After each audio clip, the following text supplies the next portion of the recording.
இனி இந்த உலகத்தில் என்ன சம்பவிக்கும் என்று அறிந்த பக்தன் சொல்கிறார். வானத்தையும் பூமி படைத்த சர்வவளுடைய வார்த்தை நம்புகிற உங்களுக்கு இதோ ஒரு தீர்க்க தரிசன வார்த்தை. சங்கீதம் 119 வசனம் 119.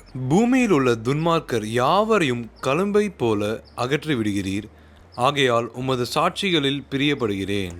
துன்மார்க்கர்களுக்கு அவர் முடிவு கட்டுவாராம். உடனே நினைக்கலாம், யார் துன்மார்க்கர்? பிரதானமான துன்மார்க்கர் யார் தெரியுங்களா?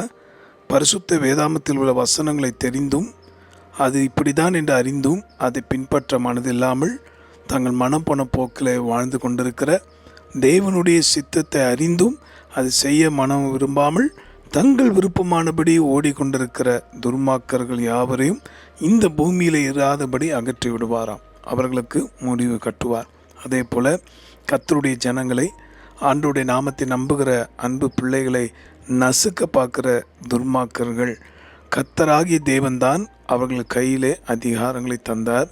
யாருக்காக தந்தார்? ஏழைகள், திக்கற்றவர்கள், விதவைகள், இப்படிப்பட்டதான மக்களுக்கு நியாயம் செய்யவே அதிகாரத்தையும் பணத்தையும் பலத்தையும் அவர் தந்தார். ஆனால் யாரெல்லாம் அதை தவறான வகையிலே பயன்படுத்துகிறார்களோ அவர்களை அகற்றி விடுவார்.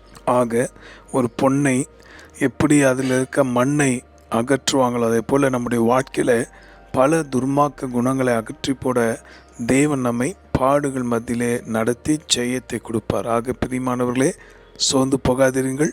அவர் வார்த்தைகளாகிய சாட்சிகளிலே பிரியமாய் நடங்க. இதுவரைக்கும் இல்லாத வெற்றி ஜெயத்தை ஆண்டவர் உங்களுக்கு தரப்போகிறார். ஜெபிப்போம். நன்றி ஆண்டவரே, உங்களுடைய சாட்சிகளாகிய வசனங்களிலே, ஆலோசனைகளிலே, சத்தியத்திலே, உபதேசத்திலே உங்களுடைய பிள்ளைகள் நிலைத்திருக்க அருள் புரியும். கேட்ட வார்த்தையின்படி துர்மார்க்கமான இந்த உலகத்தை கண்டு சோர்ந்து விடாதபடி, அஞ்சு விடாதபடி சர்வ வல்லவர் இவைகளை அகற்ற வரப்போகிறது எங்கள் நம்பிக்கையோடு நடக்க உதவி செய்யும். இயேசு மூலமாக வேண்டுகிறோம் எங்கள் நல்ல பிதாவே, ஆமேன். உங்களுக்காக திருப்பல் நின்று ஜெபிக்கிற உங்கள் அன்பு சகோதரன் Mani Iyer. God bless you.